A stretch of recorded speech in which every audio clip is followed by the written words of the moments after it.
Hey everyone, welcome back to Fluent Vibes.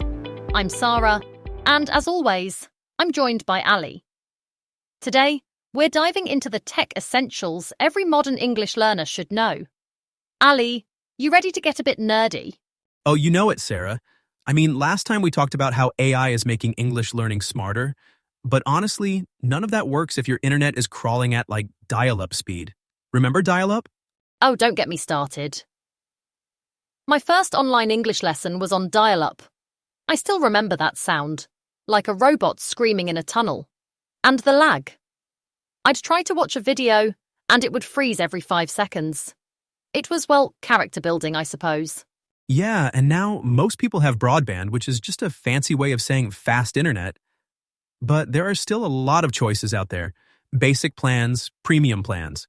Like, you might see a basic plan for $30 a month, but it only gives you, 512 kilobits per second? That's kbps, by the way. Not to be confused with megabytes per second, mbps, which is way faster. Exactly. And for learners, speed really matters. If you're just sending emails, maybe you can get by with a basic plan. But if you want to stream English videos, join live classes, or play games online without lag. Oh, lag is that annoying delay when things just don't load. You'll want something faster. Like a premium plan might offer 2 megabytes per second, and that's a huge difference. Right, and the price goes up, but you get a lot more. Sometimes they'll even throw in a wireless router or a firewall for free. And just to clarify, when they say throw in, they mean they include it at no extra cost, not literally tossing it at you, though that'd be kind of fun. Ha, I'd pay to see that. But yeah, understanding these terms, broadband, dial-up, kbps, mbps, really helps you pick the right plan for your needs. And honestly, it's not just about speed. It's about making sure you can actually use all those cool English learning tools we keep talking about. Totally. And if you're confused by all these words, you're not alone. I mean, I still mix up megabits and megabytes sometimes.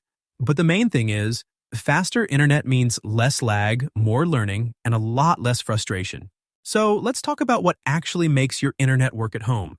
You've got your router, which is basically the box that sends the internet to all your devices.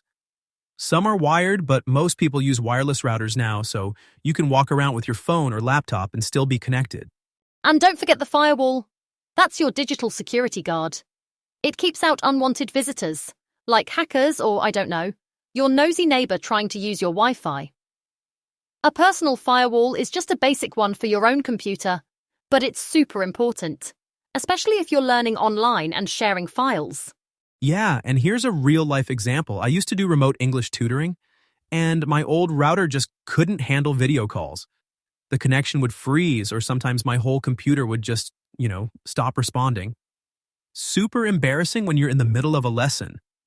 So I finally upgraded to a top-of-the-line wireless router, and it made a world of difference. No more freezing, no more awkward, "Can you hear me now?" moments. That's the thing. Tech gets old fast. Obsolescence is real. Devices become obsolete, meaning they're just not useful anymore because there's something newer and better. And if your computer keeps freezing, it might not be broken, just too old to keep up with modern apps and websites. Exactly. And keeping your devices up to date is key. I mean, you don't have to buy a new laptop every year, but updating your software, using antivirus programs, and making sure your firewall is on, that's just basic digital hygiene. It keeps your learning smooth and your info safe. And if you're ever unsure about all these terms, router, wireless, firewall, freeze, don't worry. Everyone starts somewhere. I had no idea what a router was until mine broke, and I had to call tech support.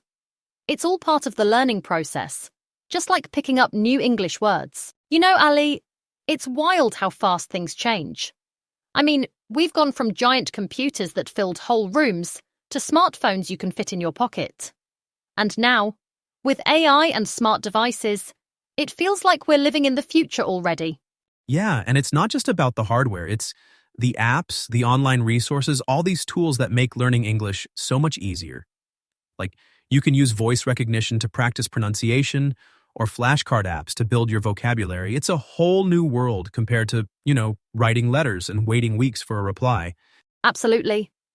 And as we talked about in our last episode, AI is making things even more personal and accessible. But it can be a bit overwhelming, right? Technology is ever changing, always becoming different. Sometimes I wonder if we'll ever catch up. I get that. But honestly, I think the key is just to keep learning. Don't be afraid to try new apps or update your devices. If you're open to change, you'll always find new ways to improve your English. And hey, if something becomes obsolete, that just means there's something better out there now. That's a good point. But do you ever worry that AI might, take over too much? Like, will we lose the human side of language learning? I don't think so. I mean, AI is a tool, right? It helps us, but it can't replace real conversations or cultural exchange. It just makes it easier to connect and learn. As long as we keep that balance, I think we're in good shape. Yeah, I agree. So, for all our listeners, don't be afraid of new tech. Embrace it, use it to your advantage, and remember, learning how to use technology is just as important as learning English itself. The world's changing fast, but you can keep up. And that's a wrap for today. Thanks for joining us, everyone. Sarah, always a pleasure chatting with you.